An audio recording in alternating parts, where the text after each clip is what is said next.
This is Graves Farm. It's owned by the Graves family. Tom Graves, who is no longer with us, was a pastor, a district superintendent in the North Texas Conference, and he was my mentor. And so there were times when things were rough, tough in the church, or times when I just needed a break. And I would give Tom a call, and I'd drive way out here and come around to the back porch of this little farmhouse and spend some time with Tom, and that was real helpful. I've been able to come out when things are tough, when things are great, enjoy learning about trees and birds and sitting by the river. And so part of what we do here is to preserve what God has created, to take care of the earth that God has given us to steward. We pay really close attention to our new social principles, specifically the creation care section. That entire section of the social principles outlines the work that we do here at Cultiv8, not just to preserve natural habitats to preserve them, but for us, it is a way in which we live into our calling as disciples of Jesus Christ. When our kids come out here for our nature day camps, they unload their buses, head out towards our pond. We've got a bunch of picnic tables and area there for them to gather.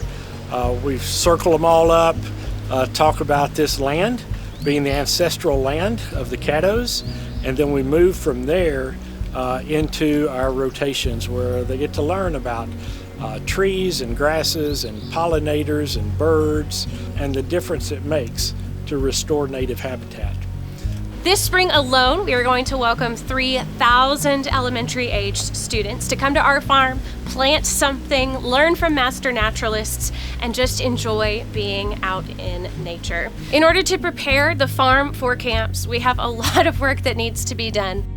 One of the really unique opportunities that I find in my job is getting to introduce our students to new and exciting opportunities that they may not get within the Dallas Metroplex. And so coming out to Cultiv8 was really exciting to expose them to just a different way of life.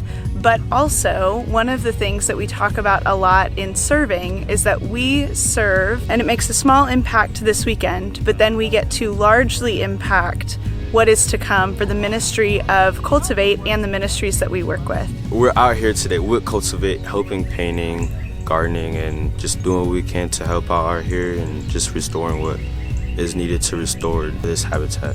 I love serving and giving back because that's what we're called to do, and right now that's all I can do because girl's kind of broke.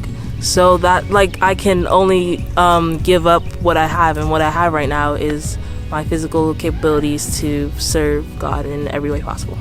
When kids come out here to the farm for Cultiv8 Camp, it's really fun to see the ways in which they start the day, some of which get off the bus, and they are afraid of their own shadow. They've hardly seen open land like we have here, much less any of the trees or birds that we have. Those kids that are afraid of their own shadow, I had one, my first camp that I ever worked, by the end of the week was holding a bug in his hands and came to show me. We love seeing this transformation happen with our kids that come out here for Cultiv8 camps, watching them fall in love with nature, but also to learn to not be afraid of it and to embrace it.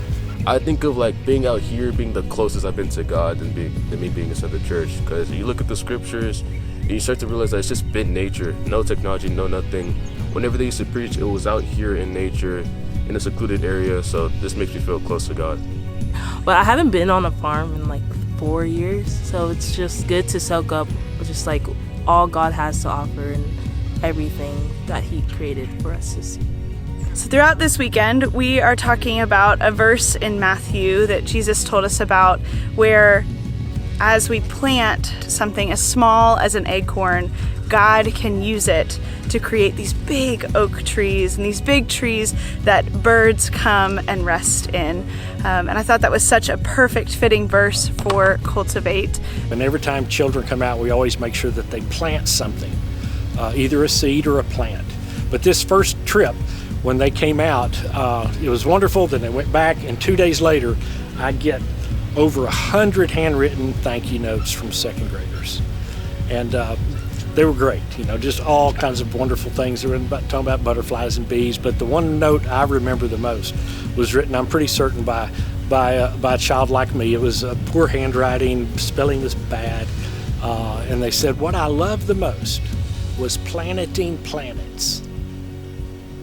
because it made me feel like I was creating life. And I knew right then that we were going to keep doing this work.